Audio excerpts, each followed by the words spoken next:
For those students who are here, if you want to on your way out and you're interested in the subject, you can take flyers about study abroad opportunities to Jerusalem this summer, lots of scholarships that pay for your program fee and flight, as well as scholarships on Hebrew. And we have Professor Yoel Kedem here, who's leading the study abroad program and teaches Hebrew. So if you want to ask him questions afterwards, I'm sure he'd be happy to answer a couple himself.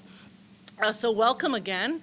I'd like to thank Michael Elaine Sterling, who created an endowment for lectures on modern Israel.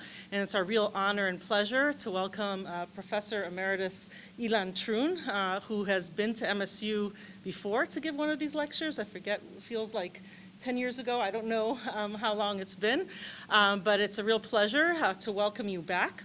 Ilan Troen is kind of one of the groundbreaking foundational people who's had led to the growth of the field of Israel studies. He was the Lopen Chair of Modern History at Ben Gurion University and the Sol Family Chair in Israel Studies at Brandeis University. He's also directed two prominent centers. He was the director of the Ben Gurion Research Institute for the Study of Israel and Zionism at Sde Boker in Israel, and of the Schusterman Center for Israel Studies at Brandeis University. He's past president of the Association of Israel Studies, and he's authored or edited numerous books in American Jewish and Israel history. He's the founding editor of the journal Israel Studies. I'm on their editorial board now, and the book series Perspectives on Israel Studies from Indiana University Press. He's also had many publications, including Imagining Zion, Dreams, Designs, and Realities in the Century of Jewish Settlement, Jews and Muslims in the Arab World, Haunted by Past, Real, and Imagined. And with Rachel Fish, he edited Essential Israel Essays for the 20th Century. Most pertinent, perhaps, to the talk this evening, he is completing a manuscript, or I think he's already completed the manuscript, on Israel's struggle for legitimacy, the first century. So I also want to welcome our co-sponsors. By the way, I'm Yael Aronoff. I'm the director of the Sterling Institute for Jewish Studies in Modern Israel, and I teach here at James Madison College. Welcome also to some of my students who are here. It's great to see you. So this is also co-sponsored by James Madison College, the Residential College of Arts and Humanities, the College of Arts and Letters, the College of Social Science, the Office of Inclusion and Intercultural Initiatives, the Asian Studies Center, and the European, Russian, and European Studies Center. So thank you for all those co-sponsors.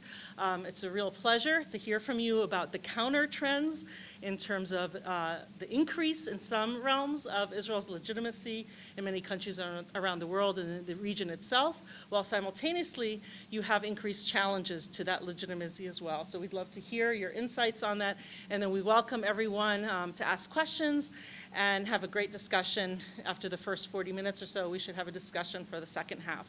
So thank you so much for joining us, and the floor is yours, Professor Ilan Troen. It's a real honor to have you.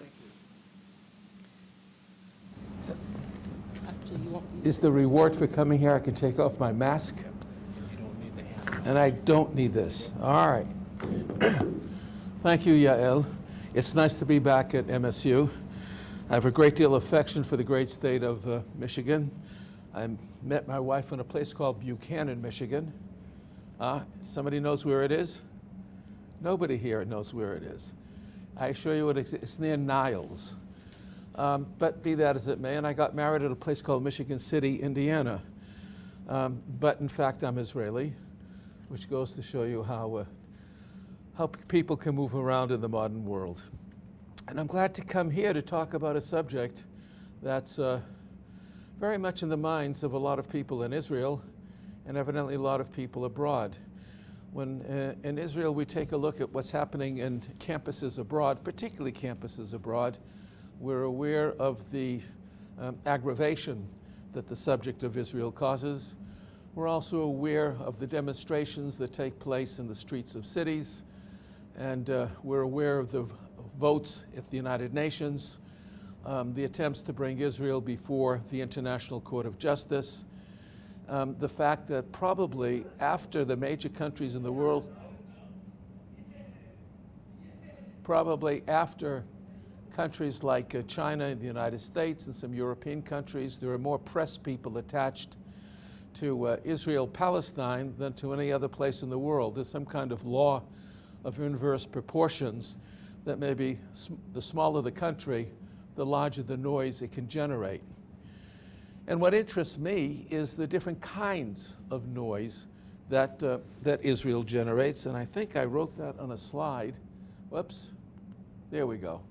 What the issue is, and you can read that. I don't want to read the slide myself. I'm of a generation that we didn't use slides, and we assumed that the audience could read even as we could, but they could also listen at the same time. What I find so fascinating is that 70 years into the state, that Israel is both heralded and lauded and appreciated and also demonized. And I find that fascinating and painful, more than the pleasure that's caused by the celebration of the country, because it bespeaks the kind of binary, the dichotomy, which affects people when they think of a Jewish state in Palestine. It's not an easy topic. It's a topic that in some ways aggravates and causes disruptions in families and communities and political systems, in our own included. Let me run for you with, I think this is going to work. No, I've already been there. And the challenge is to try to measure the celebration against the demonization. I'll spend most of my time talking about the demonization and what the causes of it are, but let me say a few words about what has transpired. In the first instance, at the first Zionist Congress in 1897 in Basel, in the first discussion that caused the first debate, was the question of whether or not the Zionist program ought to be offered publicly.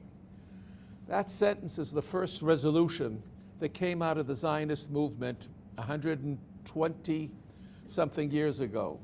Zionism seeks to secure for the Jewish people a publicly recognized, legally secured homeland in Palestine. The debate was over whether to use the word publicly. And the reason for that was that there was a great concern among the delegates to the Zionist Congress that the idea of a Jewish state in Palestine would be controversial. Those who argued against it, against making this public, the program of Zionism, were keenly aware of anti-Semitism in Europe. They were keenly aware that within the Jewish population of the world at that time, the notion of creating a Jewish state after 2,000 years was something that was inherently controversial. They also trusted to the well-worn system of finding benevolent benefactors who would assist Jews in their struggles for justice, for peace, for security. And they were afraid not to make too many waves. On the other hand, it was argued that, no. We've learned through our experience that you can't trust to the benevolent benefactor. What we want to do is to become a nation like other nations and enjoy the mutual respect that nations of the world have for one another. And the word in German was öffentlich, openly, which was translated in the English to publicly. They sought public recognition, and by that they meant public approval. Now, in fact, they got it pretty soon, only 20 years later. The Balfour Declaration publicly said, after a very short time, with the endorsement of the United States, President Wilson, the endorsement of Italy, of France, of course Great Britain, and it would soon be endorsed by the League of Nations, that the Jews will have a national home for the Jewish people in Palestine. In 1922, that wish, that declaration became international law. The League of Nations, the predecessor to the United Nations, created the British Mandate for Palestine, in which they recognized the Jewish agency, this agent or this instrument of the World Zionist movement, as in effect a legitimate player that would someday have a role in the forming of a Jewish state, whereas recognition is thereby given to the historical connection of the Jewish people with Palestine and to the grounds for reconstituting their national home in that country. The key word there is the word that's still at issue and which I'm going to spend most of my time talking about, is reconstituting. What reconstituting means, it's two words. The word re means again. Constituting means establishing. Reconstituting is like return, rebuild, restore. And the whole notion was that the Jews were a legitimate people who had lived in that part of the world, who had created a great civilization, and who had never lost their connection with that part of the world. So the notion of was recognition of the international community that Jews were a people like all the other peoples at the First World War, at the conference at Versailles and thereafter, who were engaged in movements of national liberation. The Jews too had a movement of national liberation, and like other movements of national liberation, they deserved to have a place in the world that they could call their own, and how natural it would be if they returned to the homeland which had been theirs historically. So reconstitution is what the Zionist movement was about, what the creation of a Jewish state was about, and it enjoyed within 20 years, after deciding to make public the aims of Zionism, it had a measure of international recognition. But you know and I know that that has been a project, a goal, which a century after Balfour and the League of Nations, which is held in question. You can read textbooks, you can go to read the newspapers, you can read all kinds of protests, such as, whoops, am I going to have it here? There it is. You could read the following in the newspapers at the earlier part of this month. It is in November that the Balfour Declaration was given. Every November, you will find a debate somewhere at some academic organization, in some public forum, and certainly in some salons or living rooms, of whether the Balfour Declaration in its intent was legitimate. So, the Arab League, a regional organization of 22 countries, made an appeal during the 104th anniversary of the document. Arab League members called on the United Kingdom, and here in emphasis, to correct this historic mistake and assume its historical, legal, and moral responsibility by apologizing to the Palestinian people. That's the problem. That's the issue I'd like to address here. Was it a mistake? Was it an outrage? A mistake that we still have to live with? Or was the League of Nations, the Balfour Declaration, something legitimate, worthwhile, and something that had merit?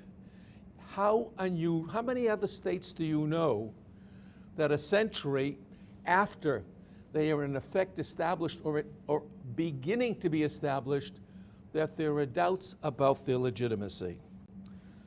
Not many, maybe not any, but that is certainly the case of Israel. And I don't know if I can do that. Oh, I already did that. All right. So let me tell you how I plan to go about it. What I plan to do is, first of all, give you some indications of the success of Zionism, and then some indications, which you probably all know, so I won't spend a lot of time on it, of the criticisms of Zionism. Legitimacy? Why should we worry? 164 countries around the world have relations with the small Jewish state. It is a member of the OECD, the organization of the OECD, one of the premier organizations in the world. It is, has representation of the stock market. It wins Nobel Prizes. It plays in the European sports leagues. It's people travel the world with Israeli documents. Its literature in Hebrew as a result of reconstitution and making Hebrew not only the language of sacred text, but a literature, a language in which the literature is created of a living, breathing people, has won a Nobel Prize, the first, and there may be more. It is an extraordinarily vibrant country. It's the startup nation. Per capita, there are probably more startups in Israel and investments by countries like China, the United States, Germany, and the like than any other place in the world.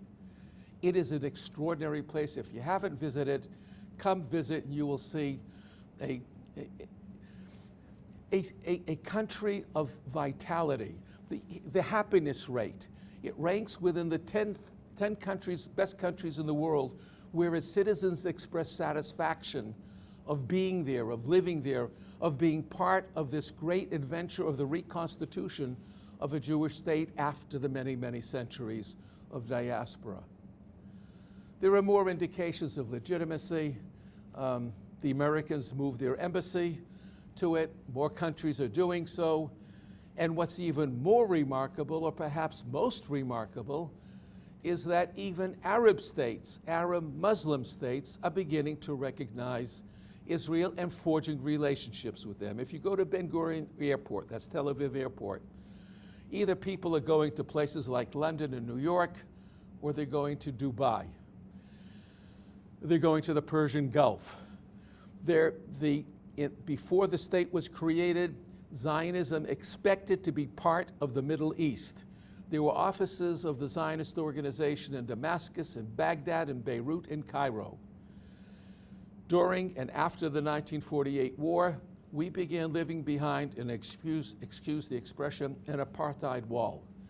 We were not permitted to go there. If you lived in the part of Jerusalem in which I lived, you couldn't go 200 meters to the east because that's where you encountered a UN post, no man's land, and territory which you couldn't enter. The first time I gave a lecture on my continent, which is Asia, on my continent was in China. I had to leapfrog over all of Asia because Israelis just were not welcome there. That's changing. Morocco, the Gulf states, probably Saudi Arabia. To go to India on an El Al plane, you can't fly directly. You spend 2 hours skirting around Saudi Arabia. That just changed. So there's much to celebrate. Legitimacy is being enhanced, not diminished, despite the criticism. Yet, we all know about the criticism. Don't know if at Michigan you have a BDS movement.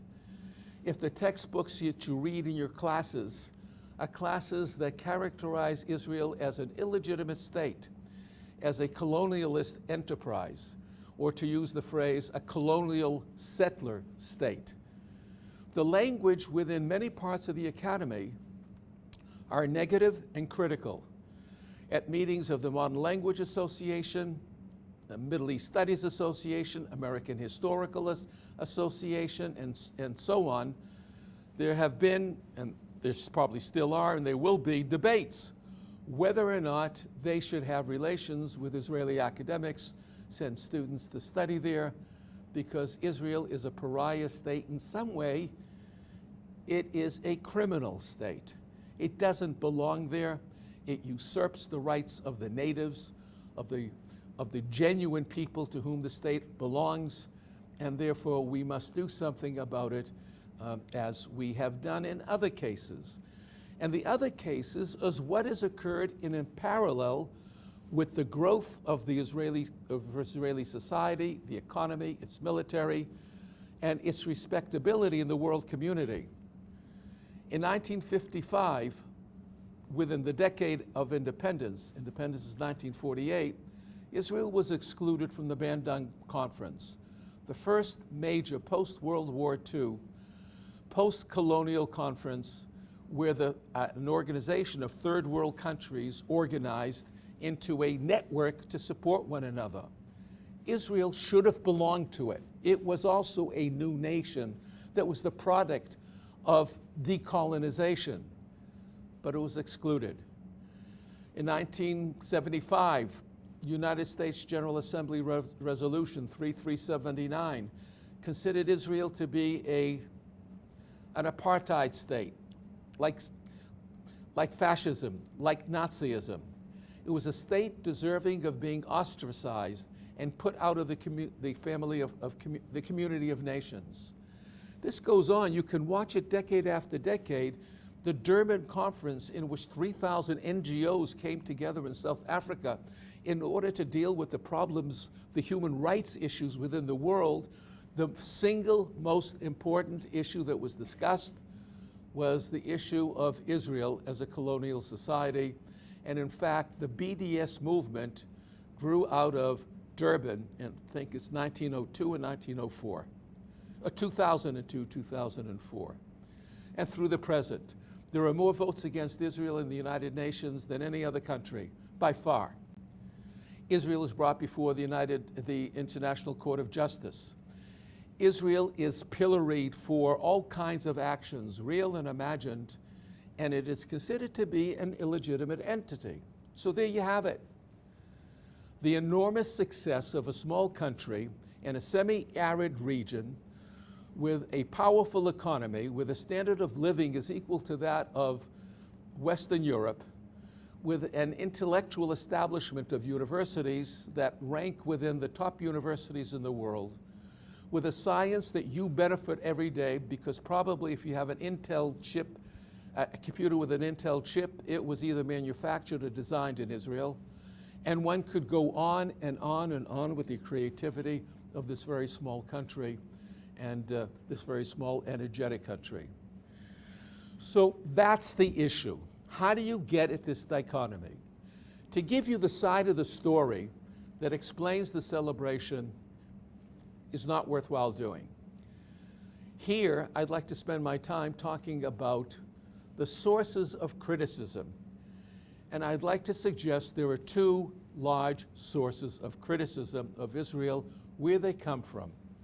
And you yourselves can judge the degree of validity that these sources of criticism have. The first source of criticism is, I don't know if I have a slide for this. Yeah, are theological, and the second are secular.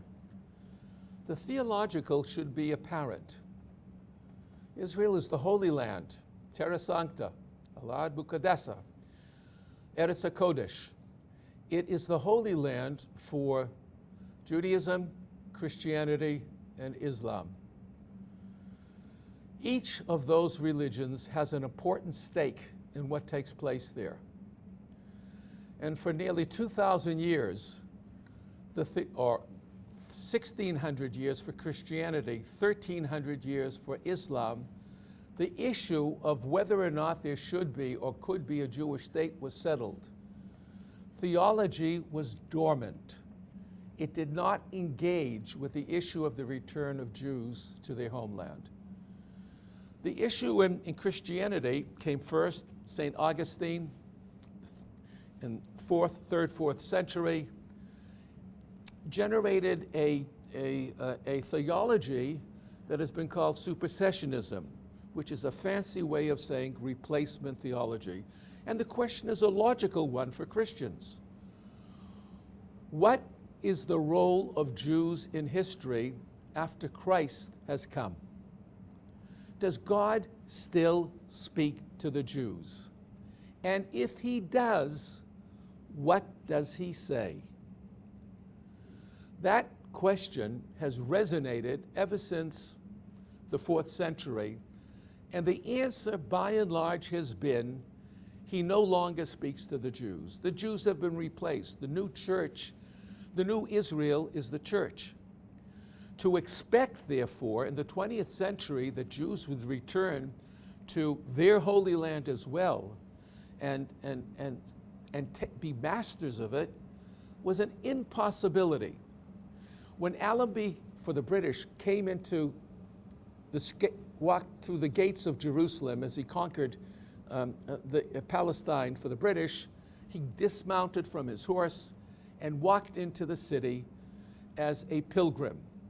Because as he wrote and published in the British press, that making Palestine Christian again was a gift to the Christians of Great Britain.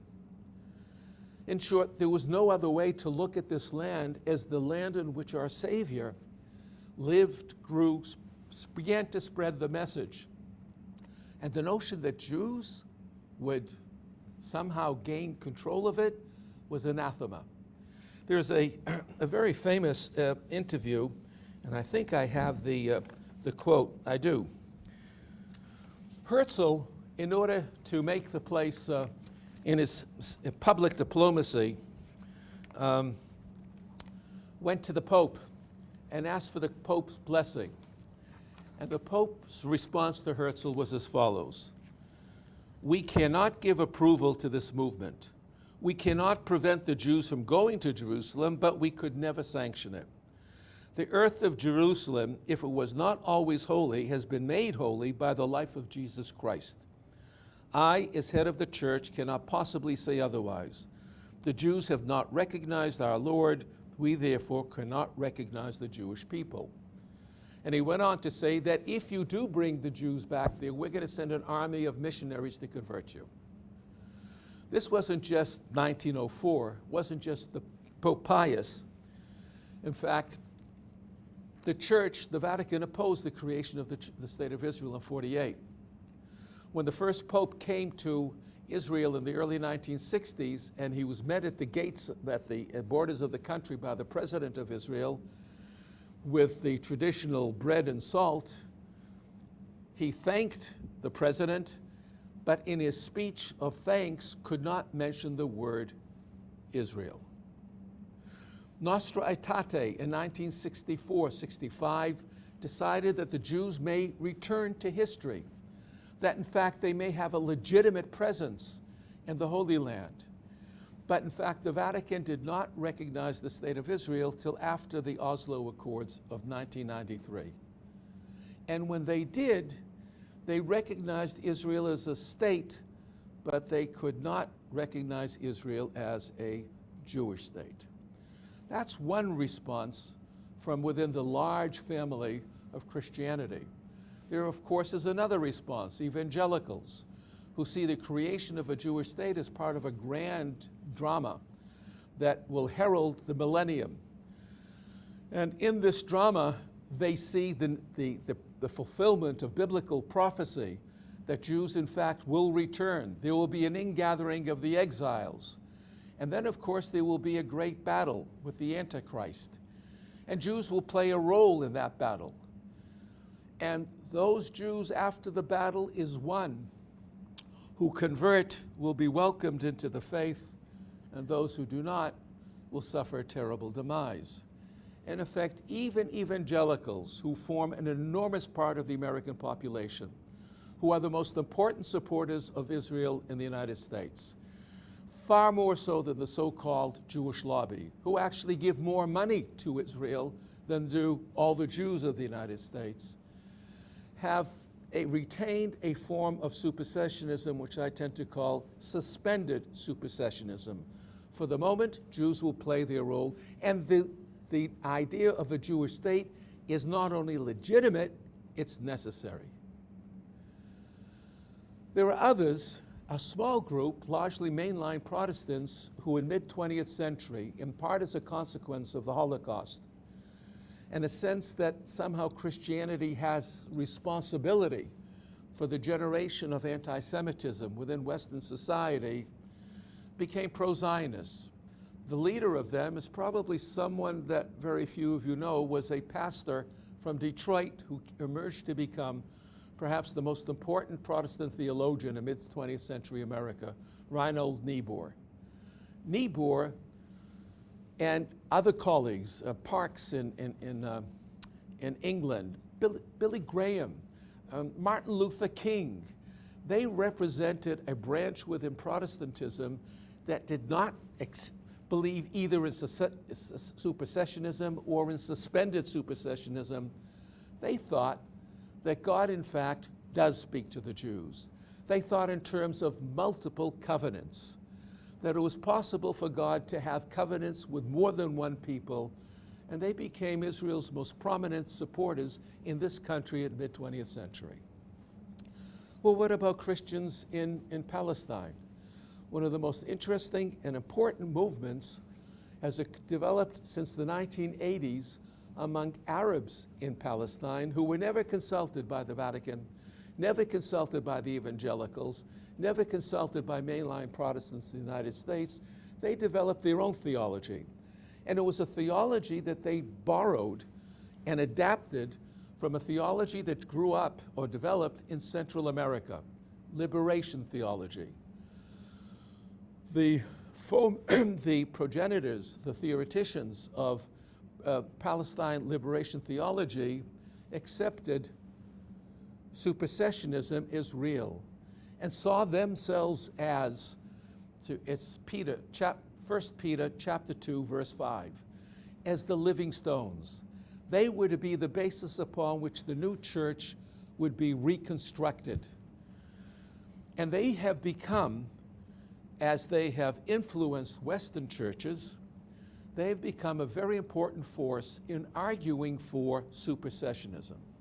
Now, what is supersessionism?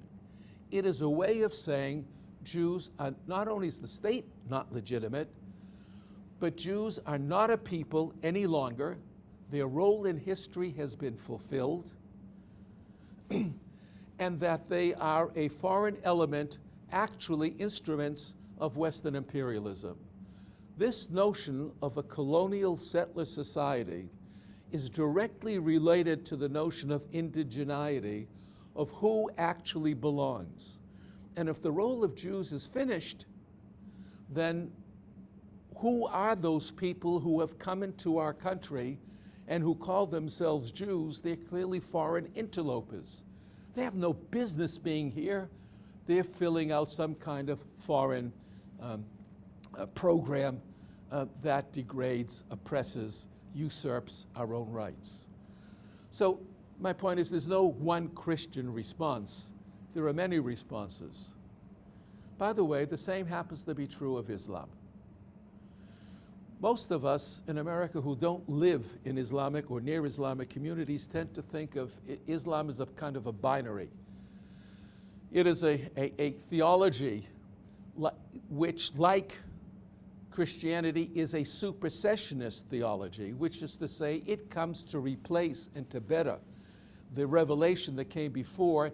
And in fact, all of monotheism is in a sense supersessionist.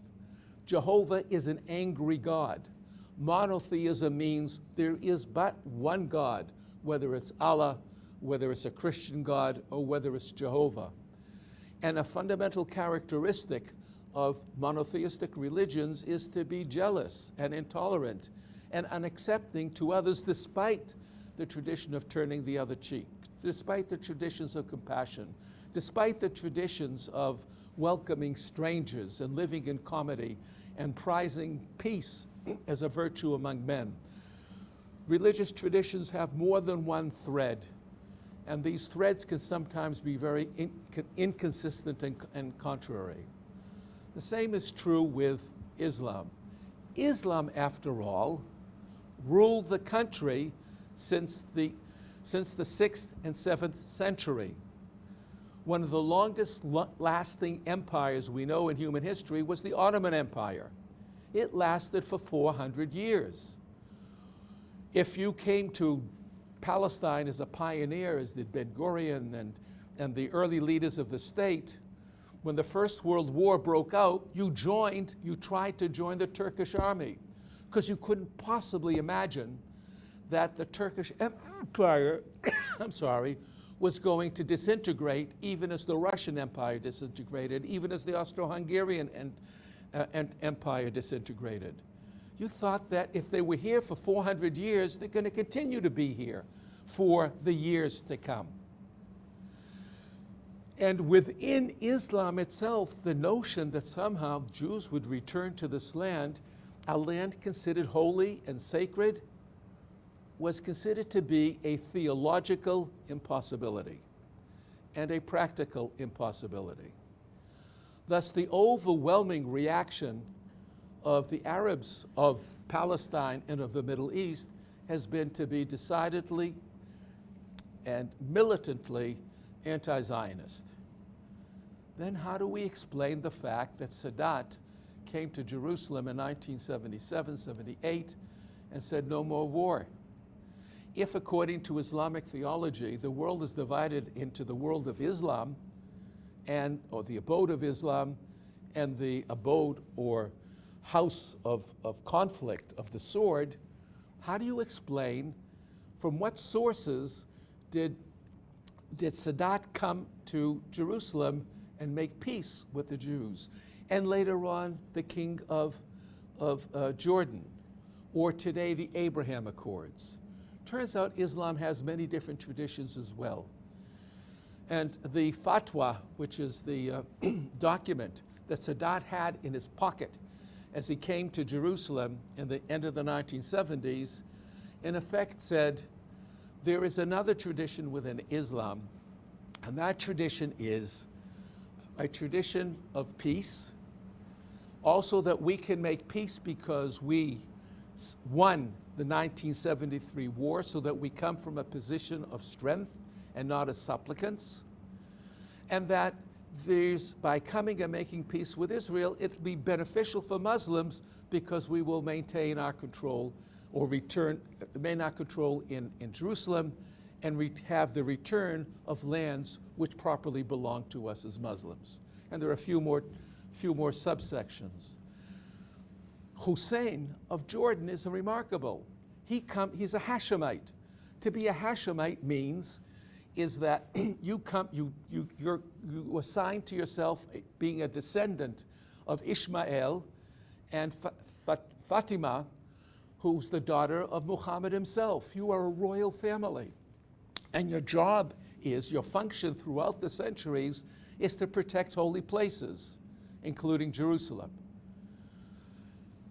Thus, these leading figures within the Muslim world discovered that there was a possibility in a religion that many of us who are outside of it consider to be identified with Hamas, with Hezbollah, with Al-Qaeda, with radical Islam, intolerant, has also the capacity for opening up. But in terms of this discussion, whether or not that tradition is the tradition that will triumph in the end is something that we won't know for some time.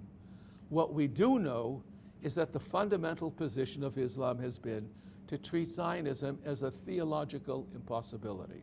Why is this important? Short break. One of my favorite readings is a book by Michael Walzer, which analyzes liberation movements in the 20th century. And he asks the following question: how do you explain that Nehru, who became the leader of India after Gandhi, was a thoroughgoing secularist, but in time that he had to give in and find an accommodation with Hindu nationalism? Or Ben Bella, who was similarly a totally secular individual, led Algeria into its revolution. Or that Ben Gurion, who was a labor Zionist. These people were Western-oriented, thoroughly secular individuals. By the time they concluded their careers, they found that they made an accommodation with the religious elements in the society, be they Hinduism, be they Islam, be they Judaism. And you could extend this to Turkey, where Kemal Ataturk has been replaced by Erdogan, or country after country. The notion is that somehow in the modern world, secularism is a consequence of modernity. Secularism triumphs. The contention of those scholars like Walzer and others is that just didn't happen. It was a fallacy. The modern world is capable of supporting traditional religion plus modern technology. You can be a fundamentalist Muslim and still fly a supersonic jet, develop an atomic bomb, be a good physicist, and all the rest. There is no necessary contradiction between maintaining traditional religious beliefs and accepting an alternative epistemology. Much of this was foreseen by a man by the name of Grotius, a Dutch theologian, who argued that we have to act as if we have to think of the world, develop science as if God did not exist. Understand that Grotius was, in fact, a deeply committed Christian. Or John Locke, who developed, as we'll describe soon, a secular view of how people can claim to land. You don't need divine authority. There are other ways in the modern world in which people claim territory that are thoroughly secular. You can still use secular language in conjunction with and to complement religious language. That has far-reaching implications. If Jews are read out of history by traditional, by sister or brother, monotheistic faiths,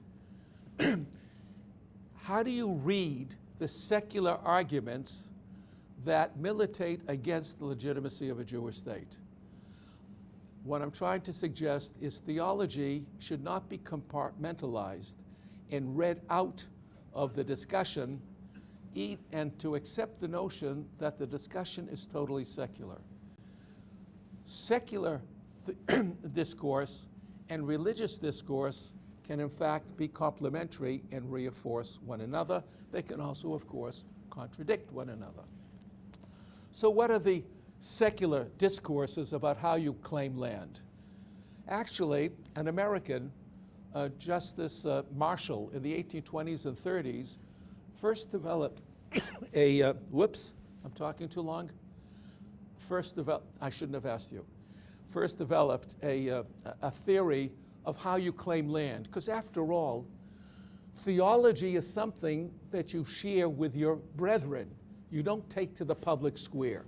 You don't go to the United Nations. You don't go to a court and say, my God says this, or my religious beliefs are that.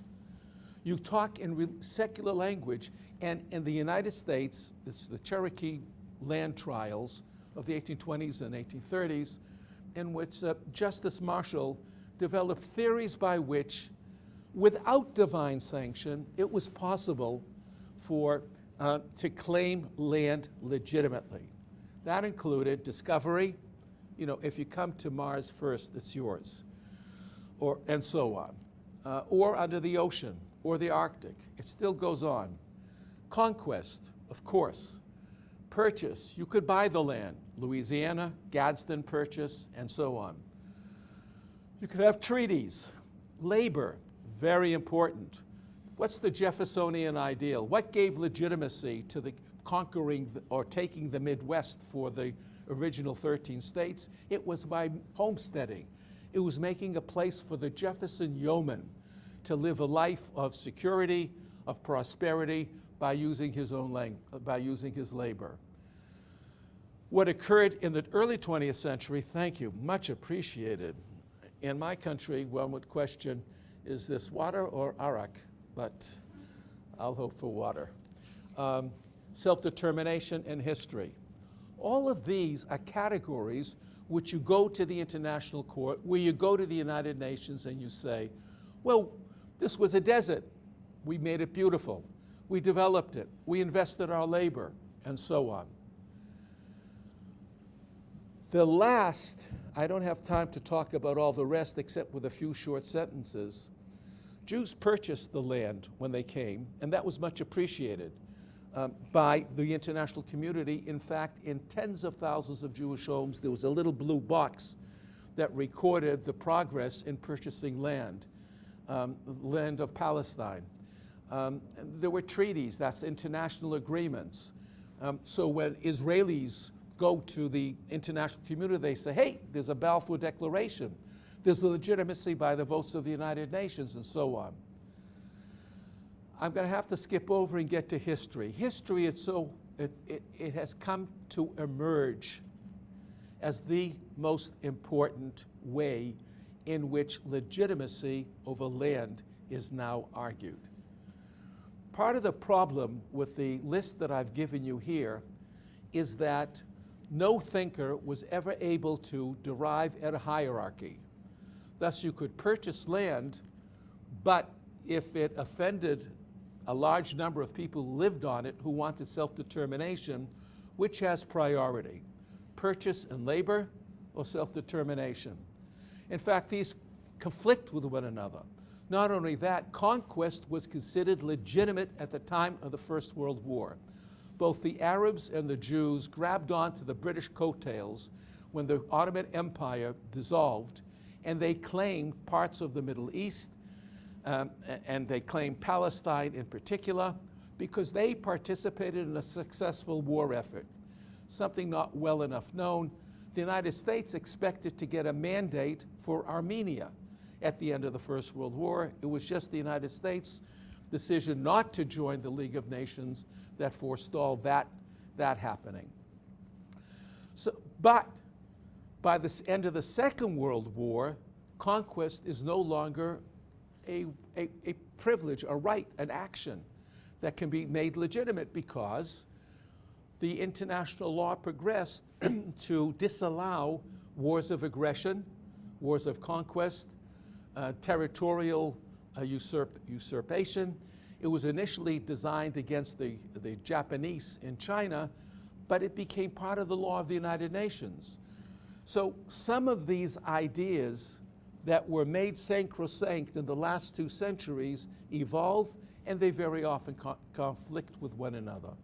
But history in the 20th century and now the 21st century is terribly important. And the most important aspect of history for our concern is what is the relationship between the people who wish to establish a state in a particular territory with that territory.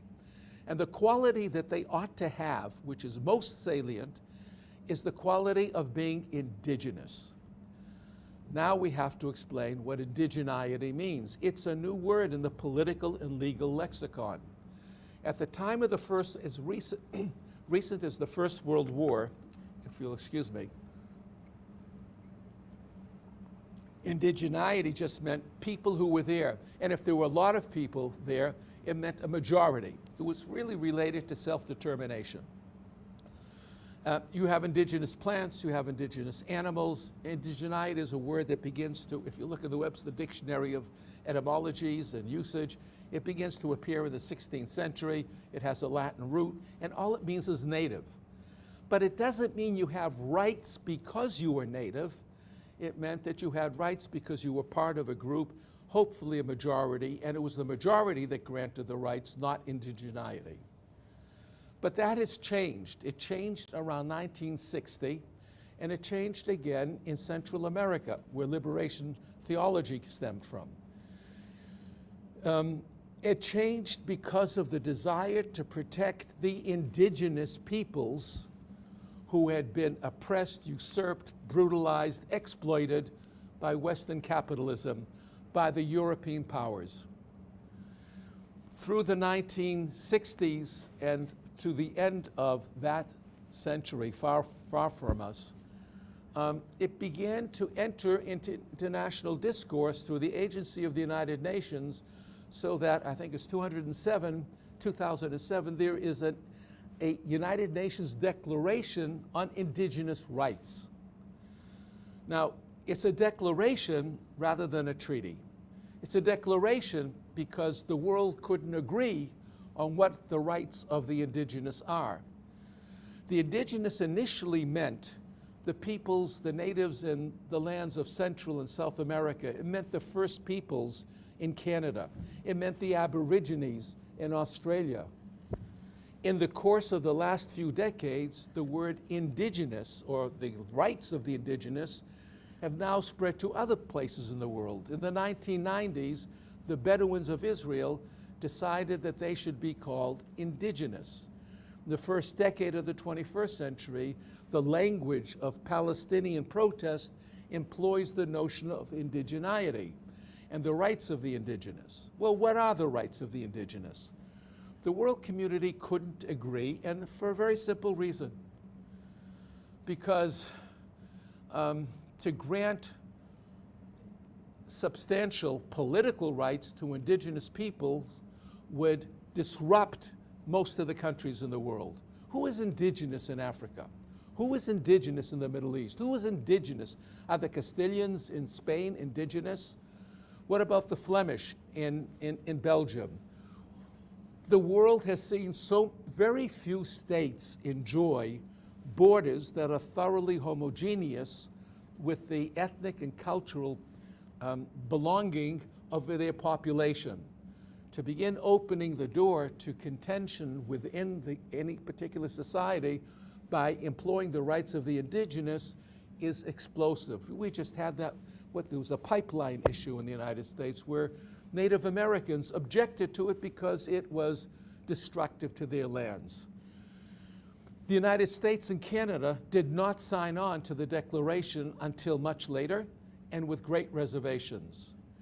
The indigenous peoples of the Middle East were two until indigeneity became a political football. And those people were the Arabs or Berbers of the Atlas Mountains in northern Africa and Arabs who lived around the area of Basra and Iraq. Otherwise, people move around. As you all know, the Middle East is a kaleidoscope of many different peoples who at various times have lived in one place and lived in another place. Well, what about Palestine? Who's native in Palestine? Are the Circassians who came in mid-20th century, 19th century, because as Muslims they were forced out of their homes in Asia by an expanding Russian Empire? Are the people who came up with Muhammad Ali, who was the Albanian conqueror of Egypt in the 1830s, and they moved up into Palestine as he sought to expand his empire against that of the Ottomans? Are Jews who came from northern Africa, like the Shalush family, who are among the founders of Tel Aviv, coming again in the 19th century, are they native? In fact, if you take a look at Palestine, at the raw demographic statistics, you will discover that in the Byzantine period, many centuries ago, there were up to 3 million people in what is today Palestine, from the river to the sea. In 1800, there were 250,000 people in that same area. It was a large, underdeveloped, not unpopulated, but an underdeveloped or perhaps an underpopulated country. In 1900, there were only 500,000 people.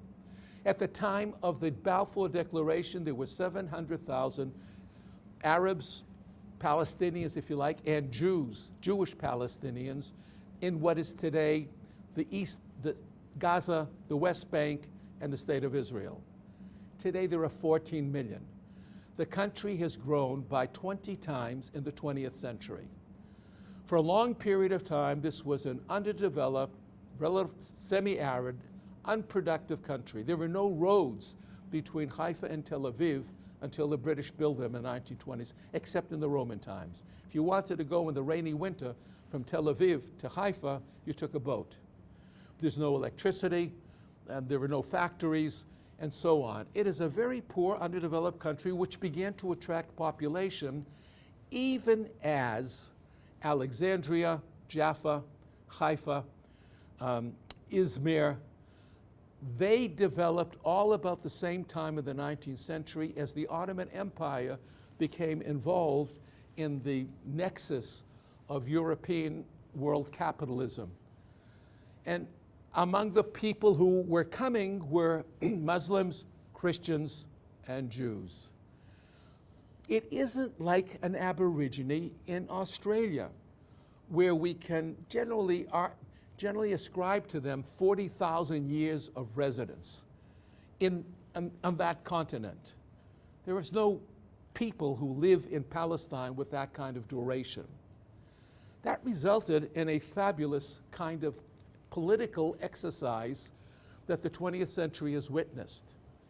Because history has become so important to prove that you are part of this country, is that people invented identities throughout the Middle East. In the 1920s, when the Ottoman Empire declines and new nation states are being developed out of the mandates, places like Iraq, Lebanon, and so on, we find peoples beginning to claim ancient lineage. For example, the Maronite Christians of Lebanon, as they created their state, discovered or claimed to be descendants of the Phoenicians. If you were a Christian Copt in Egypt at the same time, you developed a notion of being descendants, the authentic first Egyptians, descendants of the pharaohs. If you came from Mesopotamia, you imagined that you were successors to the great Babylonian Empire. If you came from Turkey, and this is part of the Turkish Revolution, you imagined that you were a Hittite. If you would go today in Ankara to the National Museum of Turkey, the first two very large rooms that you would see would be filled with Hittite statuary, art, and so on. This has implications for the story of Palestine. This search for roots begins right after the First World War, and it reasserts itself after 1967. And why? I can't see what you did. How many minutes? Huh? Okay, I don't know what it says, but I'll stop. I'll stop in just a minute. Pan-Arabism more or less ended with the demise of Nasser. And in its place, many peoples in the Middle East tried to develop a local identity, and I'll give you just two examples. The Jordanians, who are thoroughly transplanted people, who lived throughout all of history in the Hejaz, which is Saudi Arabia, until the Saudis supplanted them in control for that territory, begin imagining themselves as Nabateans. Now, this is extraordinary. All of these attempts at establishing new identities are really a case of largely Muslim communities identifying with pagans who lived there before the rise of Islam. Why the Nabateans? Because they had the largest, the most significant civilization in that part in the part where the Hashemites ruled. And you will find coins bills after 1967. On one side, the picture of the king in the middle. On one side, Al-Aqsa, because he's the defender of the mosque. And on the other side, the Nabatean temples around Aqaba. The story that's important for us is what the Palestinians did. They all of a sudden became Jebusites. Never in all of history do you find the Arabs of Palestine claiming to be Jebusites. Do you know who the Jebusites are? The Jebusites were the people who lived in Jerusalem when David conquered them. Thus, and the theory, the Palestinian Jebusite theory, is that the Jebusites still exist. They were the original Arabs, even as Jesus was fundamentally an Arab. And the Jebusites absorbed the Hittites and the Persians and the Babylonians and the Greeks and the Romans, but the same fundamental people are there. There's only one people that they don't mention in their history, and that is the Hebrews, because if you would read the website of Al-Quds University, which is the major Palestinian university in Jerusalem, the person called David never existed. In short, the battles take place over claiming history, of fabricating, inventing, describing, making history. There is a correspondence between inventing lineage and rootedness in a country as a secular exercise, as well as the theological conclusions that come from successionist exclusive religions. They can work together. They often do work together. The most important case that I know of, again, is Palestinian liberation theology, which is supersessionist, and claims that the Jews have exited from history. They no longer have rights here. In fact, they are no longer a people. Rather, they are people who belong to a particular faith, but they are not a people in any kind of meaningful way. Why is that important? Because if you read the BDS documents, if you read the foundational documents, or go to their website, the charge that somehow the Jews who live in Palestine, Israel, don't really belong there because they are Europeans, because they are somehow foreigner, because they have no authentic claim to the land, is something that resonates both in secular discourse and it resonates in theological discourse. The combination of both of them becomes a powerful argument for continuing to classify that which has been done in the creation of the State of Israel as merely an oppressive intrusion into a land that does not belong to them. In that sense, you can correlate them with the Boers or the English in South Africa, because they clearly have no relationship to the black natives, South Africans, who have lived in that country since time immemorial. My point is, I suppose, and here I should stop and let the discussion proceed, is that the discussion over legitimacy is not simply a discussion over one or the other. It's of secular or religious ideas. It's a very complicated, interwoven discussion which uses tropes and language and metaphors and logic and beliefs that have developed in this century and over millennia in order to account for the unexpected reconstitution of the Jews in a land which they and much of the world considers to be a land with which they are authentically associated with and for which they have validity. There are other reasons why one may criticize Israel. There are other reasons why one may suspect, may be unhappy with Israeli policy.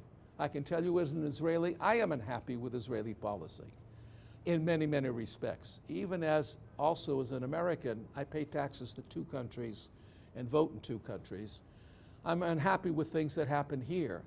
But what can't be said is to relegate them to outsiders. The feud that goes on is a feud between cousins, if not brothers. It is of two peoples who are struggling for the same land. The British found a solution for that land in 1937, when they realized they could no longer control Palestine. They created a commission called the Peel Commission. The Peel Commission listened to the Palestinian side, it listened to the Jewish side, and it never determined which side was right. Rather, it said, let's be pragmatic. This may be an area in which the search for the discovery of truth is really beyond our capacity. The best way to deal with Palestine is to divide it. The whole notion of partition, the whole notion of a two-state solution is something that begins in the 1930s out of the frustration of the British to realize that they cannot control this place that the United Nations gave them, and that they were dealing with contrary, contending national movements that had deep cultural roots, and whether it was of 13 centuries or 3,700 years, it makes no difference, of people who believe in their beliefs, believe that they are authentic, and that either one side diminishing the other is not going to lead to a kind of comity and a solution that will benefit both peoples. In some ways, the world community has acted with wisdom. It has not given up on a two-state solution. Some Jews have, out of aggression or frustration, And the Arab side still believes, by and large formally, that the whole belongs to them, whether it was promised to them or because of other reasons. The conflict is so difficult, cacophonous, and divisive because both sides draw upon those elements of the secular and the theological that can serve the needs, the expectations, the desires of the most extreme on both sides. What's really necessary, and perhaps the only hope for the future for both sides, is to do what the British did, which is to be pragmatic. One last sentence. The last sentence is, my friends who engage in dialogue with Palestinians and with Israelis for many years have come to a conclusion, and I'm thinking particularly of Sami Adwan of Bethlehem and Dan Baron of Beersheba, who have run these dialogues, bringing young people, statesmen together to discuss what their beliefs are and how they can accommodate to one another, have come to the conclusion that it is important to engage in parallel narratives. However, as in geometry, parallel lines never meet. To expect that both the Palestinians and the Israelis will be able to form a unitary, homogeneous, constructed narrative that would satisfy both sides as to what happened in the past, the distant or the recent past, just isn't workable. It will never happen. But the exercise of listening to the other can breed empathy. And with empathy, all kinds of pragmatic and real accommodation can take place. And thus, I suppose I should leave you with this. My concern is that too often, even in the university, even in student groups, and certainly in such a movement as the BDS movement, or in right-wing Zionist movements, those who argue only one side with passion and with fervor, but with a closed ear, a closed mind, and a closed heart to the other, are leading us to an impossible situation. What's needed is empathy. And everything that I've told you today is really to suggest, I think, how complicated it is, how it is possible to weave many different narratives out of the very complicated history of Israel-Palestine, and giving voice and support to one side, and the side that disturbs me is to tell me that I am unauthentic. There are 5 living generations of my family in the state of Israel. There are members of that family who have come about 300 years ago from North Africa, the Abu Hatzera family, and settled in Tiberias. There are others who've come from Egypt, Karaites, to tell us as we speak the language of Hebrew, modern Hebrew. It's no longer a sacred language, but it is spoken as a living language as it was thousands of years ago. That we never brought New England, Maryland, knew this, knew that. There is no place in Israel called Bialystok or Minsk or Pinsk or Berlin. Rather, that when we scratch the earth, we discover ourselves. Archaeology is terribly important to us. That we call our children with biblical names or names of the flora and fauna of the country. That the grandchildren of Amos Oz are not native. How long does it take to be a native?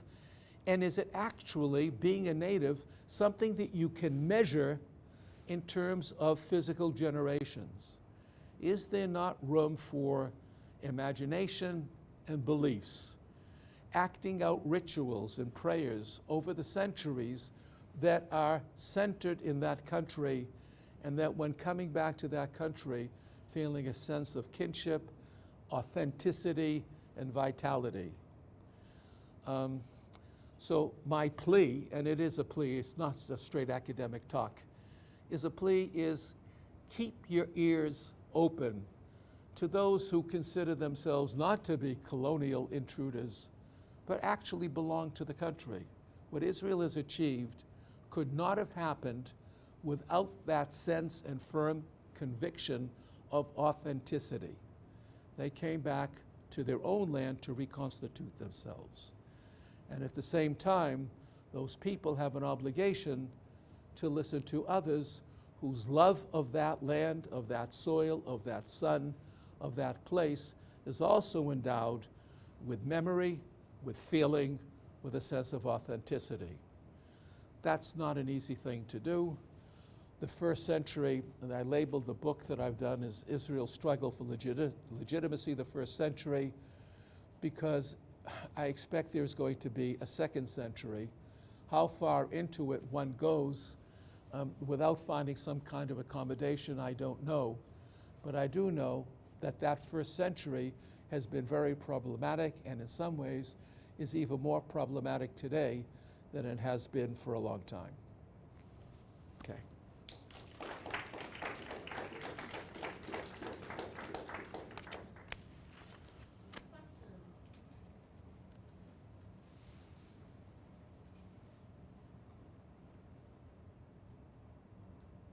None. Sure.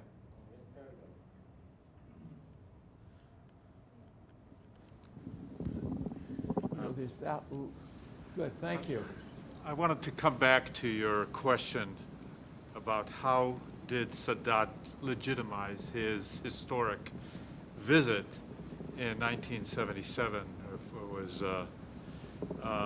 and legitimize going back to our mutual forefather Abraham with all his legitimizing.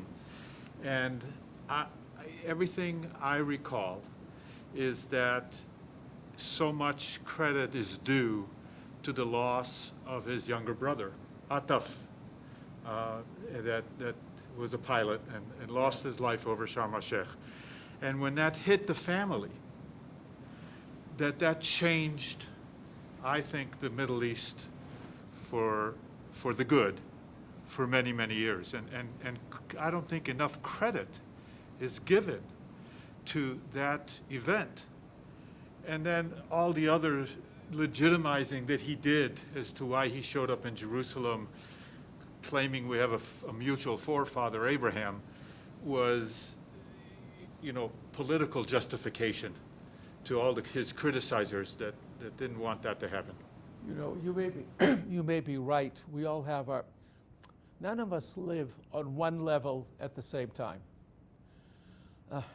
We're teachers, we're scholars, we're fathers, we're members of this political party, that political party.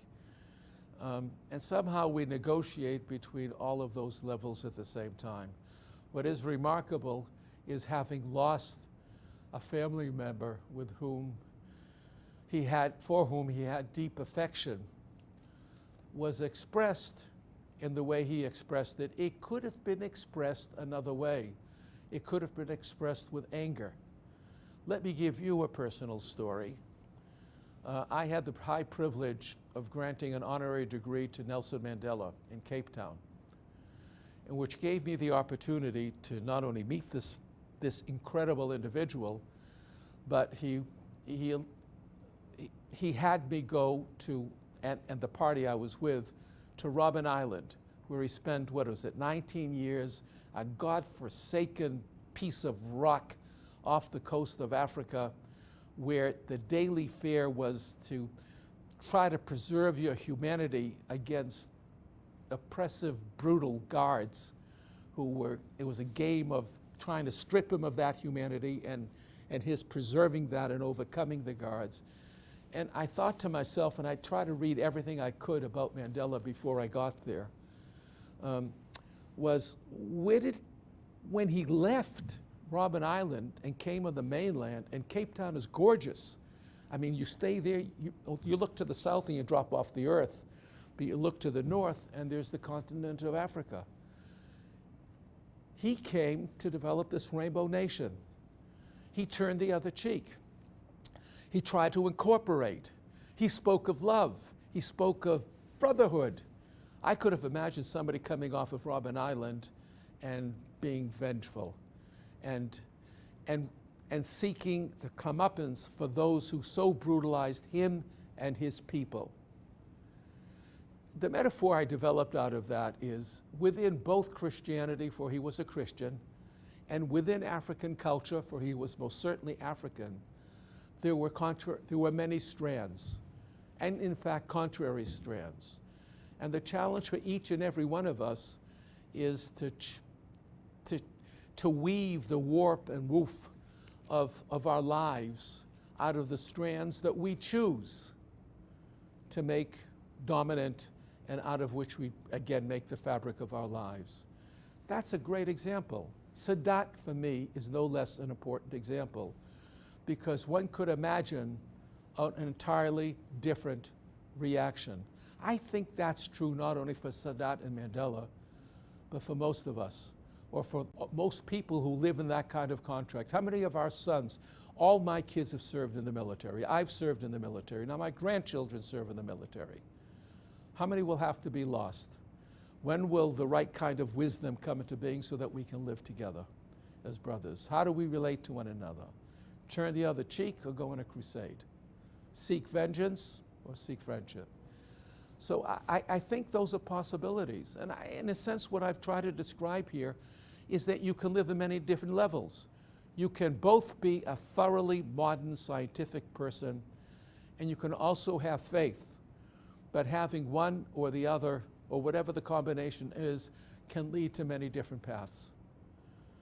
And unfortunately, some of the paths chosen, and very often by people who are not there, but people who live distant and don't know the realities of the life, are those that lead to enhancing, exacerbating anger for one side or the other.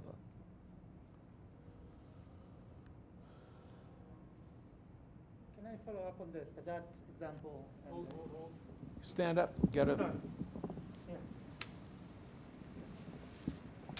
So the Sadat and Egypt example, because I think there's an interesting part of the conversation that's happening with this. Sadat declared peace with Israel, but it's always been a cold peace between Egypt and Israel. I can't understand. It has been a cold peace between Israel and Egypt. You don't see Jewish Israelis in droves flying to Egypt, to Cairo, and you don't see tour groups of Egyptians coming to Israel either.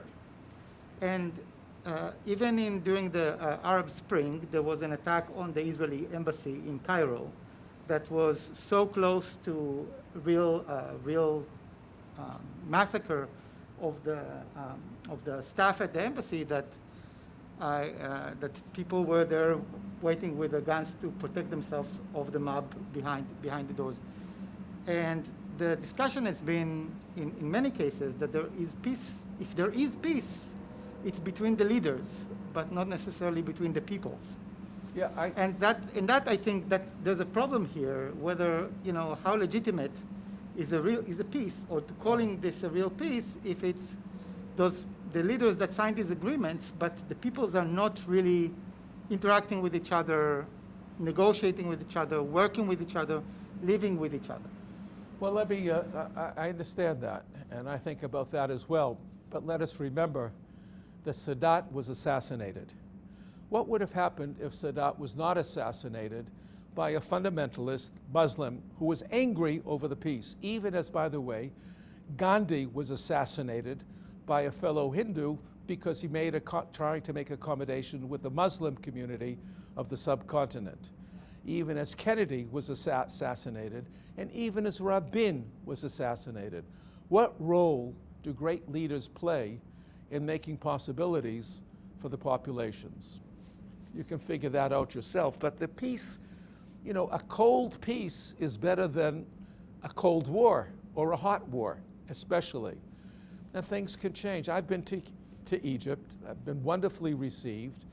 But I also know that it's harder to come the other way. Because academics who come to Israel very often will be ostracized in those countries where they can make a higher salary, even on a lecture fee, than they can within Egypt itself. But hey, not having war, there are no tank formations in the Negev confronting the Egyptians. That's terrific. The same thing goes with Jordan. And you can go on. And times are a-changing. And times can change. What was isn't necessarily what will be. And you work for the future. I'm forever grateful.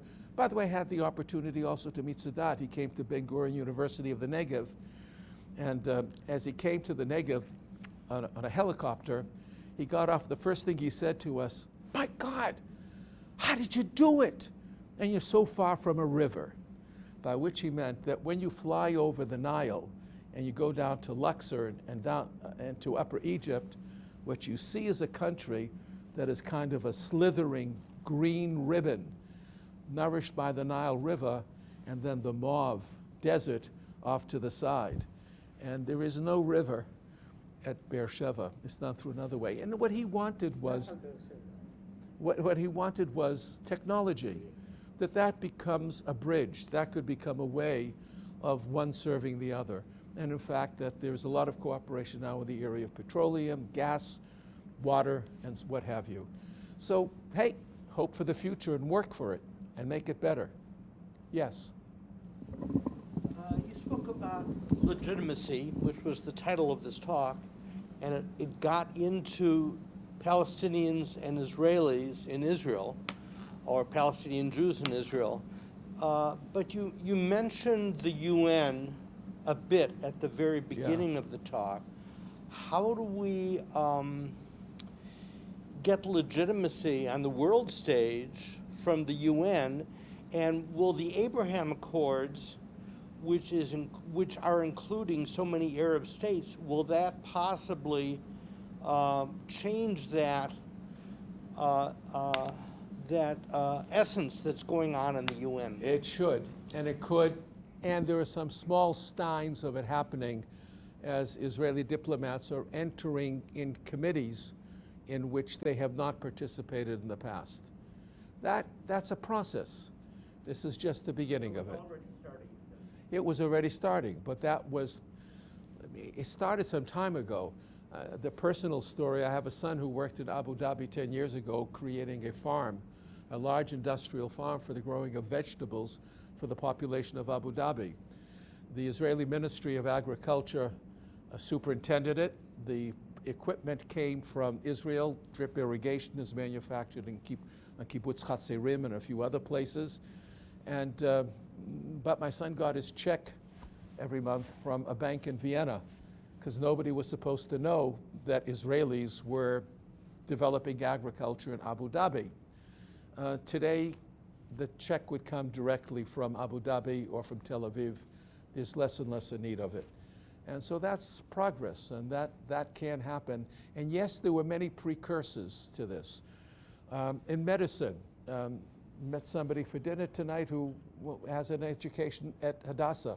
One of a daughter-in-law of mine is a physician, works in oncology, hematology, in a children's ward. She learned Arabic because of the large numbers of patients that come not just from within Palestine, but come from the Arab world. The leader of the Hamas in Gaza sent his sister to an Israeli hospital. You know what the strange thing about BDS is? It is people outside who call for BDS. If you are an Israeli Arab, you don't boycott Israeli universities. You don't boycott Israeli institutions. You just want more of them. 22% of the incoming class at the Technion is now Palestinian Arab. They're not going any other place in the world. The Technion is one of the top 100 universities in the world, and it's very highly regarded in terms of technology and the most advanced technologies. Why would you want to go abroad when you have the Hebrew University, my university, Ben Gurion University, and others right at hand with world-class science? BDS is one of the most curious. It is a symbolic gesture. Tell you something more about that. The first boycotts began in 1920. In the 1960s, there were boycotts. The United States had an office to deal with boycotts. Boycotts have never been successful. The boycotting of Israel in its armament industry only generated Israeli innovation, and with the result that Israel has made extraordinary contributions to optics, to missile technology, you name it. In fact, my private hope is that one of these days, not only will Israel be important in cyberspace, in pharmaceuticals, and all the rest of it, but one of these days it's going to have a better ice cream than Ben & Jerry's because it had to produce it.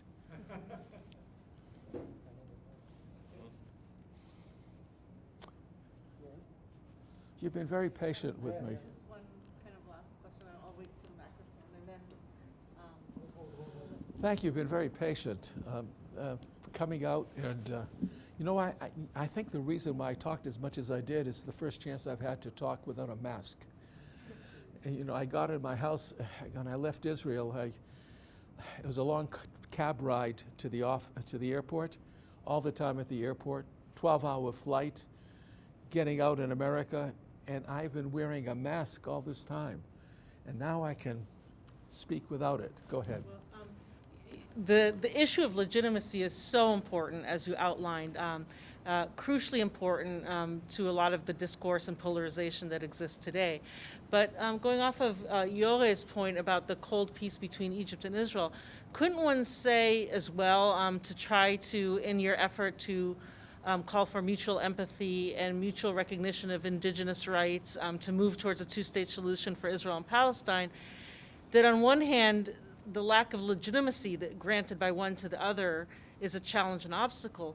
On the other hand, demanding that legitimacy could possibly be an equal or even greater challenge, and perhaps you don't need mutual legitimacy to at least start with a cold peace, start with a peace agreement that then could be built on and trust built on, and perhaps one day there'd be greater recognitions of legitimacy on both sides. But is the recognition of legitimacy, is that necessary to get to a two-state solution?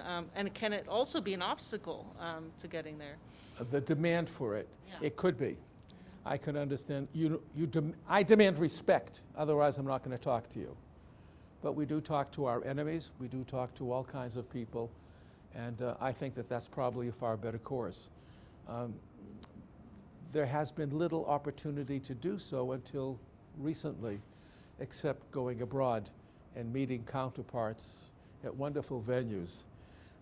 But that doesn't solve the problem of people-to-people contact. That will happen. You know, for the first time, there are significant numbers of Arabs from the Middle East who are beginning to come to Israel. The influx of Christians have come from the Middle East and Africa. They come for pilgrimage. But the coming of Muslims is just beginning. And if we can solve some of the problems around Al-Aqsa, I could imagine a far larger ingress that would bring people in contact with one another. And that's the hope. You know, there's the old liberal notion is that the more we know one another, the more we may like one another. But it's also possible the more we know of one another, the more we may dislike one another. I prefer to take the first course and trust that knowledge and contact can breed friendship and opportunity. Thank you for being so patient with me. Thank you so much. If anyone has a remaining question after the official part is done, you're welcome